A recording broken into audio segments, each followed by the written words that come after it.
네, 자, 이번 시간 73회 가장 최근에 시행됐던 거 이론 문제부터 한번 같이 보도록 하겠습니다. 합격률이요. 지금 이게 73회입니다. 전산회계 1급이 37.49% 이렇게 나왔는데 최근 거 한번 보시면요. 35, 27, 32, 31. 요 2017년, 16년 후반기부터 시작해서 2017년, 18년이 합격률을 낮추려고 출제 빈도를 조금 어렵게 만들고 있습니다. 그 이론 시험 같은 경우 보면 전산세무 2급에나 출제됐던 문제들이 한두 문제씩 이쪽으로 끼워놓고 있더라고요. 왜냐하면 2068회가 48, 2016년 8월 특별회차가 47, 50 이렇게 합격률이 중간에 높았었어요. 그러니까 안 되겠다 해서 다시 그 전처럼 한 3년 전처럼 조금 합격률을 조정하자 해서 아마 이렇게 지금 출제가 되고 있는 것 같습니다. 오히려 전산세무 2급은 합격률이 이렇게 22%도 나오니까 막 48, 28, 43 막 들쑥날쑥인데 제가 1급 같은 경우는 조금 난이도를 올리고 있다는 거, 자, 그거 참고해 두시고요. 37.4면은 그래도 최근 1년 사이에는 조금 높은 편입니다. 자, 그러면 1번 문제부터 하나씩 한번 볼까요? 다음 자료는 기말자산과 기말부채의 일부분이다. 자, 자산, 부채가 쭉 나와 있습니다. 기말재무상태에 표시될 항목과 금액이 올바른 것. 자, 여기 보시면 현금이 현금성 자산, 매출채권, 유동부채, 매입채무 요거 금액을 확인해 봐야 됩니다. 우선 현금이 현금성 자산. 받을 놈은 유동부채에 해당되는 거고, 유동자산. 그 다음 쭉 현금 및 현금성 자산에 해당되는 거 한번 찾아보죠. 자, 보통예금. 아무 때나 인출할 수 있죠. 정기예금은 안 돼요. 이건 뭐 1년 이런 식으로 되니까. 자기가 수표는 현금이죠. 일단 요거 두 개. 합치면 28만 원. 그래서 얘는 금액이 뚫렸습니다. 그 다음 매출채권 하면 외상매출금하고 받을 놈 있죠. 10만 원, 13만 원. 자, 요거 두 개 합치면 23만 원. 그래서 요것도 뚫렸습니다. 매입채무, 외상매입금하고 지급보험이죠. 외상매입금 18만 원, 지급보험 15만 원. 그러면 얼마예요? 33만 원? 자, 요것도 금액이 뚫렸습니다. 그 다음 유동부채, 미지급금, 유동부채죠. 그 다음에 미수금은 이건 유동자산이고, 그 다음에 뭐가 있어요? 외상매입금 있네요. 자, 그 다음에 지급어음도 한 번 더 들어가죠. 유동부채. 세 가지. 미지급금, 지급어음은 27만 원에 45만 원 나오죠. 그래서 4번이 표시될 항목과 금액이 올바른 것, 유동부채 45만 원입니다. 자, 이렇게 구분해 주시면 되겠고.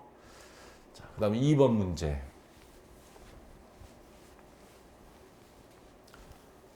다음 중 재무상태표 및 손익계산서에 대해 잘못 설명한 것.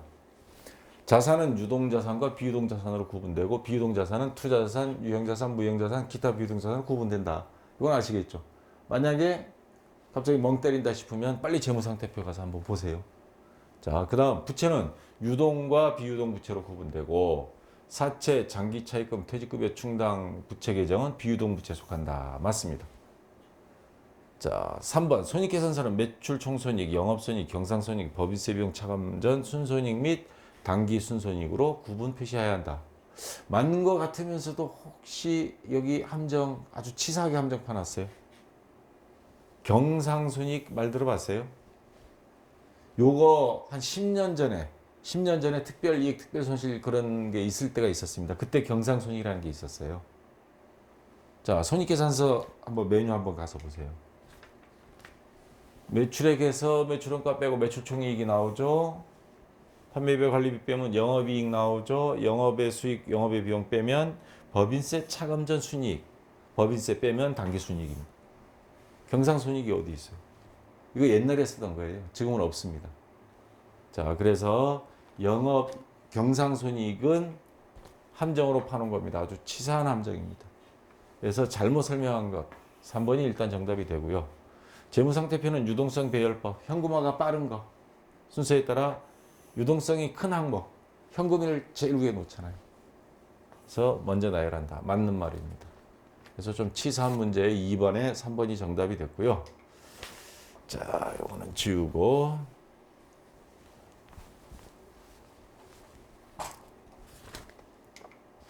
자, 3번 문제.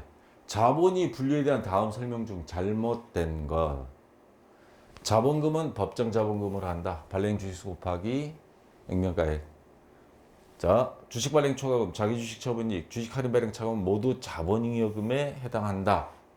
주식과 관련된 것들이 들어가긴 하는데, 자, 주식 할인 발행 차감 요거 의심스러우면, 자, 개진공개 적용 등록에서 컨트롤 F 눌러가지고 주식 할인 발행 차금 찾을 내용 찾기 딱 들어가면 주식 할인 발행 차금이 자본 조정 항목에 해당이 됩니다. 자본 잉여금에 넣기 애매한 것들이 있어요. 그런 경우는 주식 할인 발행 차금은 자본 조정 항목.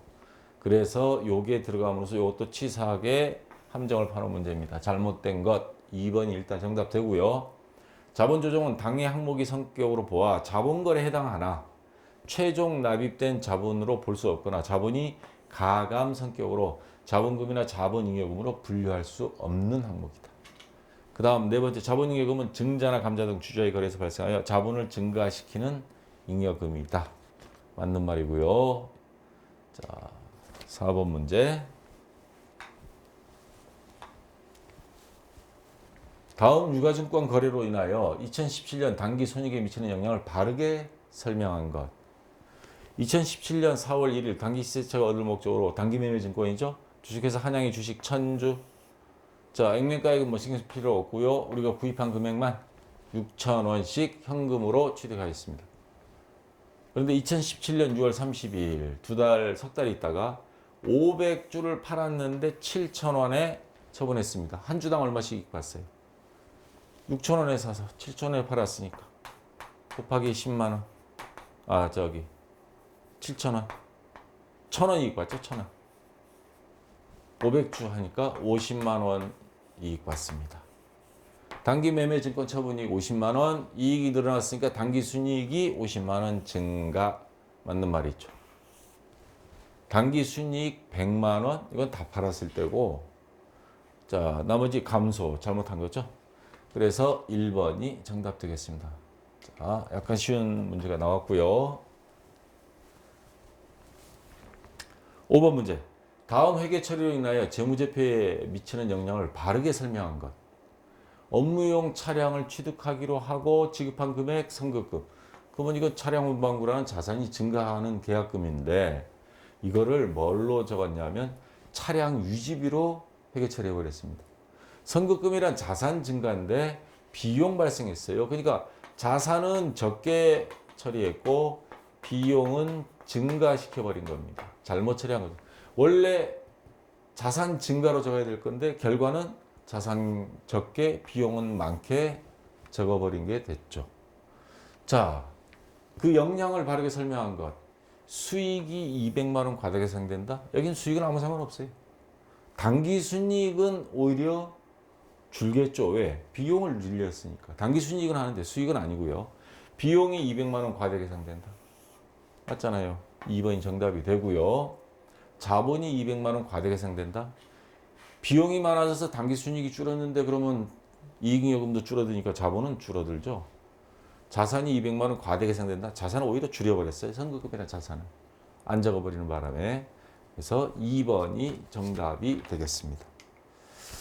자, 그 다음 6번 문제. 손익계산서에 대한 설명 중 잘못된 것. 제품, 상품 등이 매출액에 대응되는 원가로서 매출액에 대응되는 것은 매출 원가죠.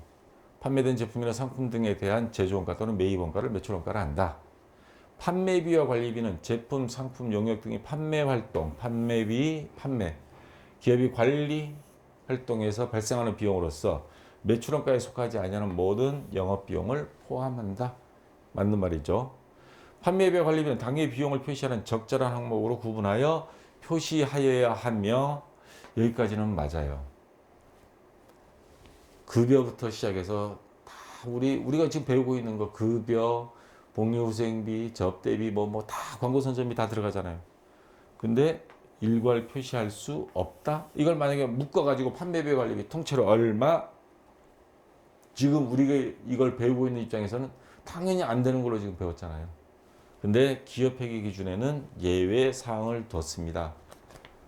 자, 뭐라고 되어 있냐면요. 판매비와 관리비는 당해비용 표시하는 적절한 항목 구분하여 표시해야 하며 일괄 표시할 수 없다라고 지금 보기는 나왔는데, 판매비와 관리비에 대한 기업회계 기준 표시에 대한, 판매비와 관리비는 제품 상용비, 판매 기업이 뭐 어쩌고저쩌고 발생하는 비용 매출액에 속하지 않은 모든 영업비용을 포함한다. 이건 앞에 나온 거고요. 즉 판매비와 관리비는 제품이 판매 또는 관리를 위해 사용된 비용을 말한다. 판매비와 관리비는 당해 비용을 표시하는 적절한 항목을 구분해서 표시하거나 또는 일괄 표시할 수 있다. 여러분 망치로 맞은 기분일 거예요.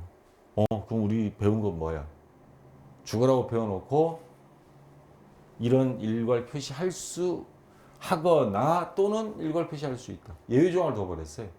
그러니까 이제 언론에 지금 제가 한국경제신문의 일부분을 캡처해 왔는데, 거꾸로 가는 회계 기준 해서 뭐가 나왔냐? 인건비가 손익계산서에 표시한 회사는, 그러니까 급여를 말하는 거예요. 호텔 신라가 유일하다. 관광업계들이 장부를 정확하게 이해관계자들한테 보여줘야 될 의무가 있음에도 불구하고 이 기업회 기준을 들어서 일괄 표시할 수 있다는 예외 조항이 있어요. 해가지고는 호텔 신라를 빼놓고 그 많은 호텔, 대형 호텔들이 다 숨겨버렸어요. 이것이 바람직한 방향일 것이다. 자, 연간 급여 수준을 쉽게 계산해 넣을 수 있는데 이런 것이 기업이 회계 투명성의 하나라고 보는데, 자, 나머지 것들은 금액이 얼마 안 되니까 판매비와 관리비가 제일 많아요, 사실. 근데 그 비용들이 어떤 식으로 인건비가 많이 나가는 회사인지 다른 뭐가 많이 나가는 회사인지 파악하기 힘들 정도로 뭉뚱그려 가지고 판매비와 관리비 통째로 얼마 이렇게 넣는 회사들이 많다는 거예요. 이거 빨리 이거 기업회 기준 개정해야 되는데, 이 공인회계사회 요 개정하는 저 협회가 있어요. 국가에서 인정해 준. 거기 사람들이 누구 편이겠어요? 이 편 드는 거죠. 기업 편. 이거 빨리 해서 딱 세분해서 정확하게 공개해야만이 사람들이, 개미 투자자들 정확하게 주식 투자를 할 수 있는 기반을 마련하는 거죠. 그래서 3번도 이번에 이 시험 문제 출제 유형 중에 내가 어떤 인간인지 모르겠지만, 이건 너무 치사하게 시험 문제를 출제한 사람이 이거 있다라는 것 때문에 3번이 정답이라는 겁니다. 잘못된 거라는 겁니다. 근데 이렇게 출제하면 안 돼요. 저도 출제해봤지만 이거는 아니에요. 자, 이런 게 있다는 거 여러분들 머릿속에 좀 들어갔을 거예요. 기업이 주된 영업활동이 아닌 활동으로부터 발생하는 수익과 차익은 영업의 수익에 해당한다. 맞는 말이고요. 자, 6번은 이렇게 3번이 정답이고, 자, 7번 문제. 이런 시험도 한 사람이 출제한 거 다 넣는 게 아닙니다. 한 서너 명이 출제해요. 한 사람당 몇 문제씩 할당 받아서. 그래서 그거를 이렇게 모아서 버릴 거 버리고 이렇게 15문제를 만듭니다. 다음 중 합계 잔액 시산표에서 발견할 수 있는 오류. 합계 잔액 시산표가 어떻게 만들어져요? 시산표.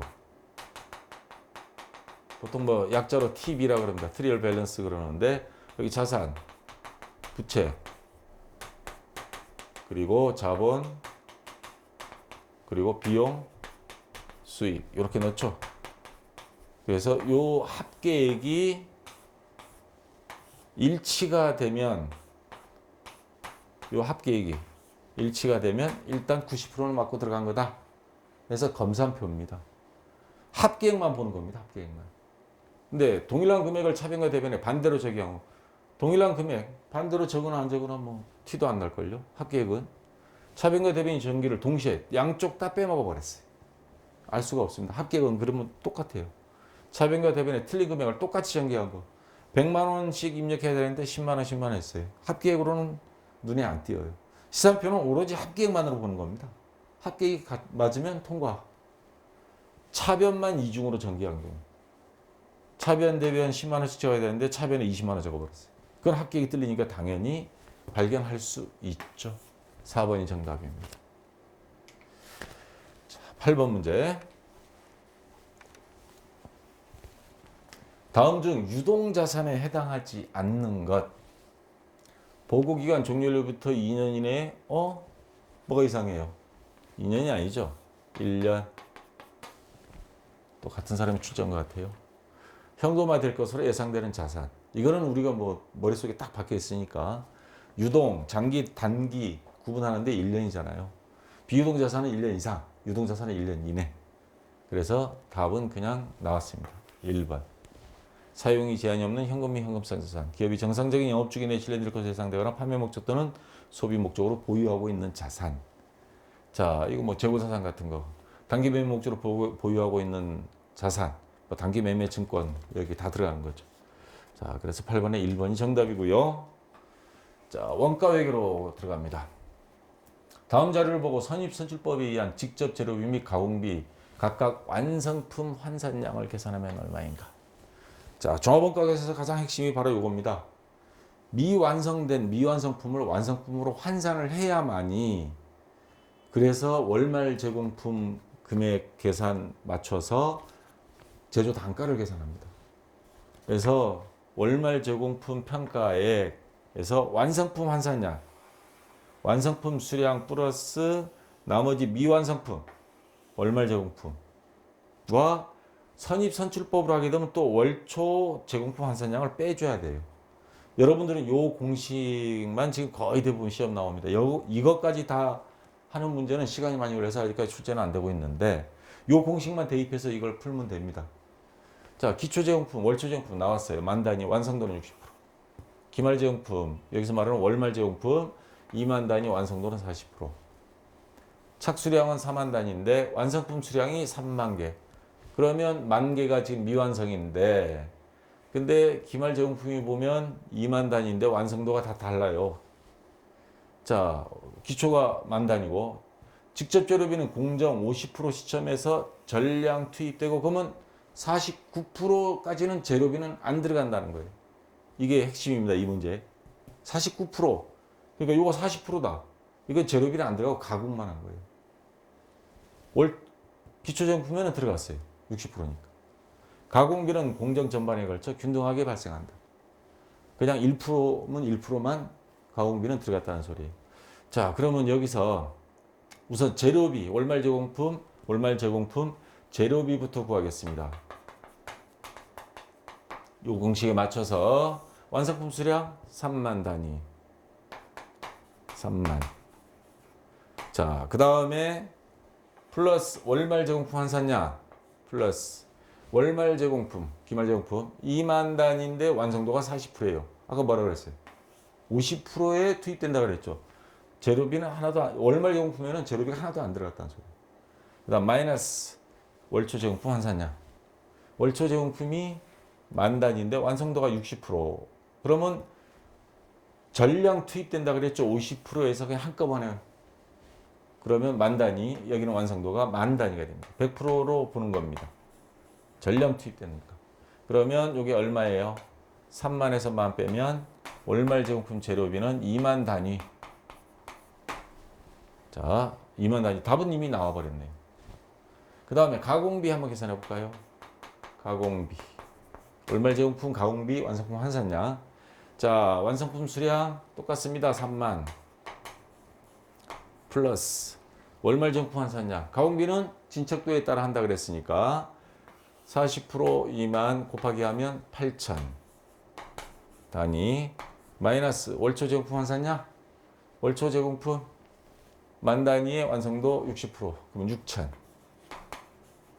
그러면 3만 2천 단위가 나옵니다. 그래서 정답은 아까 찾은 거 3번이 정확한 정답이 되겠네요. 자, 계산 문제 조금 복잡해 보입니다. 자, 그 다음 10번 문제.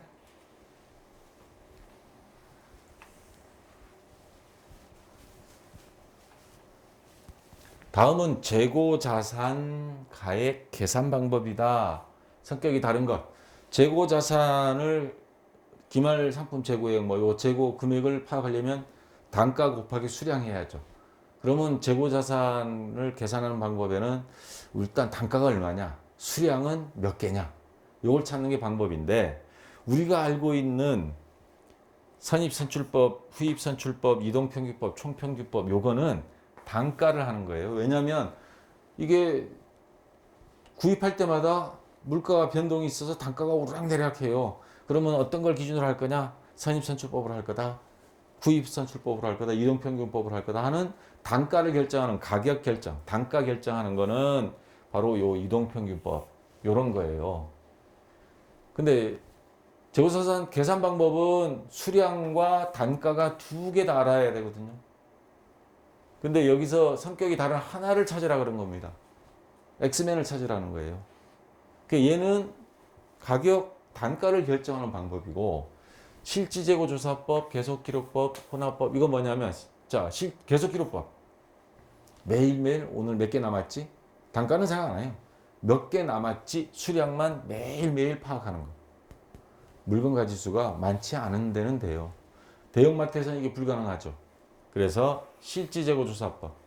입고 시에만 기록하고 판매 시에는 기록하지 않는다. 따라서 기말에는 말일날 셔터 내리고, 그리고 수량을 직접 조사해서 재고 파악한다는 거. 바로 이겁니다. 그 다음 혼합법은 요거와 요거를 섞어서 어떤 제품은 하고 어떤 제품은 안 하고. 자, 요거는 수량 결정 방법. 요 세 가지. 재고 수량 파악하는 방법이고, 요거는 단가를 결정하는 방법. 그래서 엑스맨은 1번이, 정답은 1번이 되는 겁니다. 얘가 엑스맨이 돼버렸어요. 자, 11번 문제. 원재료의 사용액을 과소하게 계산한 경우. 원재료 사용이다 하는 것은 원재료비죠. 재료비. 재료비를 과소하게, 적게 기록을 했다 이 말이에요. 실수로. 제조원가와 재무제표에 미치는 영향으로 틀린 것. 단 기말제공품과 기말제품은 존재하지 않는다고 가정하고, 재료비를 적게 했으면 당기 총제조원가 적게 기록이 되죠. 총제조원가가 뭐예요? 재료비, 노무비, 경비, 제조관제비를 합친 걸 총제조원가라고 그러죠. 그 중에 재료비가 적게 들어갔으니까 요거 당연히 과소계산 맞는 거고요. 지금 여기서는 틀린 거 찾으라고 그랬습니다. 당기 제조원가가 과소됐으니까 당기 제품, 완성품 제조원가도 당연히 적게 되죠. 과소 맞고요. 그러면 그에 따른 매출원가도 적게 기록됩니다. 자, 원가를 적게, 그럼 당기순이익은 과대 계산됩니다. 예를 들어서 매출액이 100원이에요. 정상적으로 이상 없이 적었으면 이 원가는 70원인데 이거를 적게 적어버렸단 말이에요. 얼마? 60원으로. 그러면 이익은 이렇게 정상적으로 했을 때 30원인데 이렇게 실수로 적게 적으니까 이익은 오히려 40원이 돼요. 100에서 60원을 빼면. 그래서 당기순이익은 과대 계산이 되는 거죠. 이게 틀린 겁니다. 자, 4번이 정답이고요. 12번 문제. 다음 중 공장 건물이 재산세를 각 제품 제조 원가에 배부하는 가장 적합한 배부 기준은 무엇인가? 공장 건물에 대한 겁니다.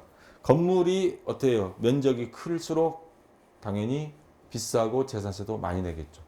그러면 우리 회사에서 뭘 기준으로 이거를 분배를 해줄 거냐? 어느 부서?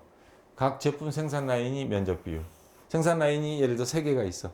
그 중에 A 생산 라인이 공장을 반을 차지해. 그러면 얘가 재산세 반을 비용으로 원가로 집어넣어야 되겠죠. 이게 1번이 정답이 되고요. 공장에서 발생하는 직접 원가, 재료, 직접 재료비, 직접 노무비 이런 거. 그거는 그 공장에서 사람이 많고 또 재료를 많이 쓰는데 그렇게 분배하면 되는 거고. 기계장치 수선 비용은 수선 횟수. 생산직 근로자 임금 비율은 근로자가 많은데 그런 거죠.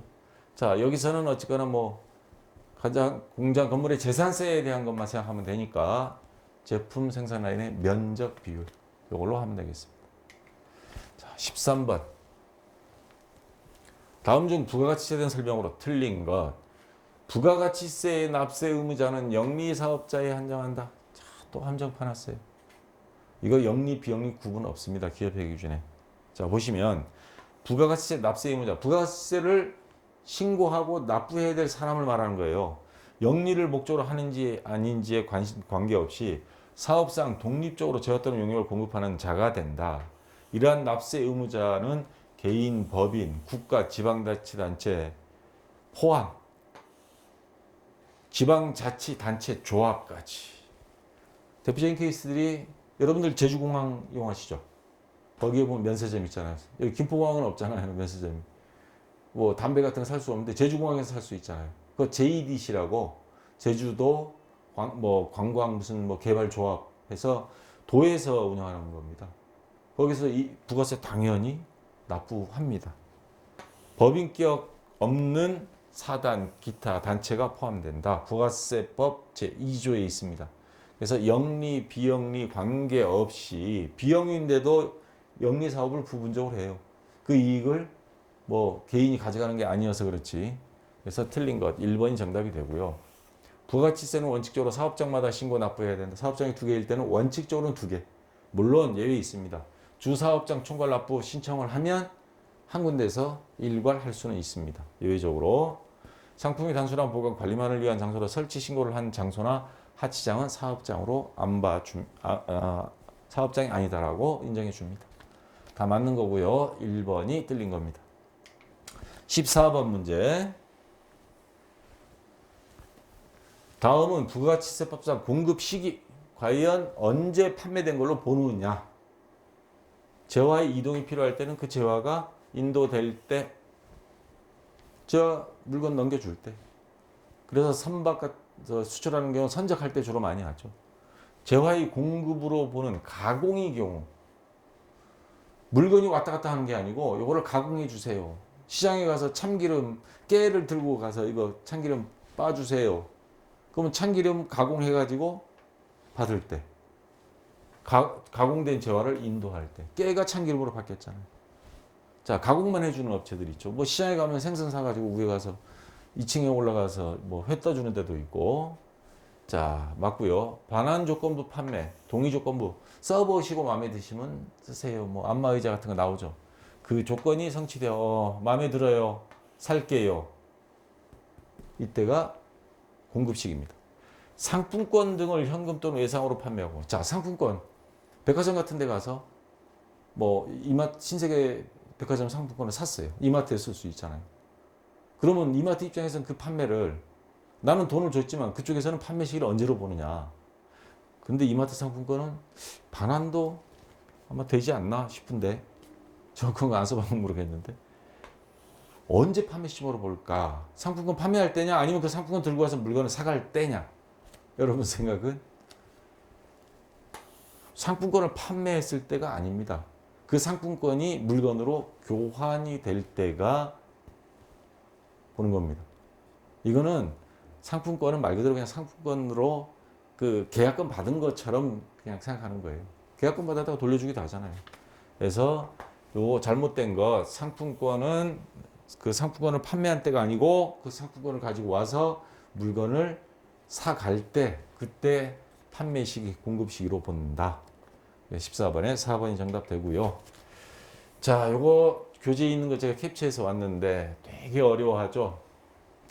다음 중 부가가치세 과세표준 공급가액에 포함하는 항목인 것, 이 말 그대로 해서 막 애우려고 그러는데 이걸 쉽게 설명을 하면 부가가치세 공급가액 과세표준, 부가세를 매기는데 판매 금액에 대해서 10%를 매기는 거예요. 물론 매입세액은 빼주는 거지만, 원가는 빼주지만.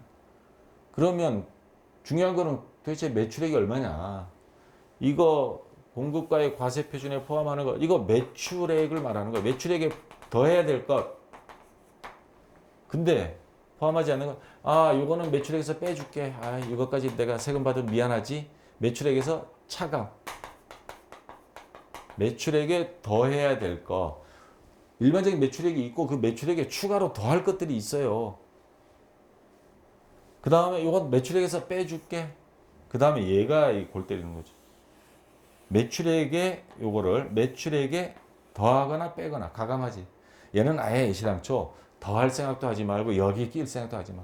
얘는 흔히 말하는 아무 데도 안 들어가는 거야. 나는 중립지역이야. 보수, 진보 막 싸우는데 나는 중립, 중도. 우리나라 정치는 요 사람들이 다 좌지우지 하기도 하더라고요. 자, 요 크게 세 개로 보는 거예요. 그렇게 인식하시면 돼요. 그럼 하나씩 볼까요? 매출 할인. 여기 보면 매출 할인 여기 있어요. 수금 빨리 줘서 고맙습니다 해가지고 사례로 주는 거. 야, 이거는 과세 대상 이거 하지 말자. 빼거나 더하거나 하는데 아예 얘는 그래 넌 중립, 중도. 자, 매출 내누리 및 매출 환입. 매출 내누리, 매출 환입은 차감이에요. 매출액에서 이건 빼야 될 항목입니다. 물건 들어왔다가 내보낸 건데 뭐. 자, 포함하는 항목을 찾으라 그랬어요. 여기에 해당되는 거. 1번은 아니에요. 2번 할부 판매, 장기 할부 판매의 경우 이자 상당. 할부 판매 보면 이자도 받잖아요. 그래서 어떤 때 보면 무이자 할부해서 특별히 막 선심 쓰는 것처럼 이야기하잖아요. 자, 근데 이자를 받았다. 이거는 판매에 따른 부수적으로 들어온 거란 말이에요. 장기 할부 판매의 경우에 자동차가 대표적이지만 이자까지 받은 거, 그 이자도 매출액으로 봐서 세금 물어라 이겁니다. 재화 용역이 공급, 노동력을 제공한 거, 서비스 제공한 거. 직접 관련이 없는 국고보조금과 공공보조금. 자, 국고보조금하고 공공보조금은 차감 항목입니다.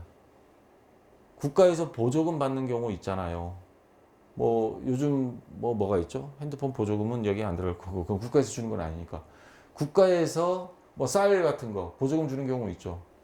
그 농민들이니까 면세품이니까 해당은 직접적인 없는데 한번 찾아보면 있을 거예요. 국가에서 보조해 주는 것들. 그런 거는 매출액에서 빼고 계산합니다. 공급 대가의 지급 지연으로 인하여 받은 연체 이자. 자, 공급 대가 지급 지연. 팔았는데 그쪽에서 돈을 빨리 안 주면서 연체를 받는 경우 있잖아요. 연체로 물은 경우 있잖아요. 연체 이자는 매출액에서 빼주는 겁니다. 왜냐? 늦게 받아서 억울한데 이것까지 세금 물려? 그에 대한 보상금인데. 그래서 이건 안 하고. 그래서 아까 해당되는 건 요거 2번 요것만 해당이 됩니다. 자, 요거 어려운 것 같은데 이거 매출액에 추가로 더 해야 될 거. 요거는 매출에서 뺄 거. 그 다음에 요거는 아예 너는 중립지대. 빼지도 더하지도 않는 거. 자, 이렇게 해서 천천히 한번 읽어보세요. 그러면 아마 이해가 될 겁니다. 자, 여기까지 해서 다 됐고요. 대체적으로 보면 아주 치사하게 함정파는 문제들이 약간 있었습니다. 그래서 10개 이상 맞기가 쉽지 않은 회 같아요. 그래도 여러분들이 그래도 어떻게든 극복하고, 자, 좀 쉬었다가 실무 시험 다음 시간에 프로그램 설치하시고 같이 한번 해보겠습니다. 자, 수고했습니다.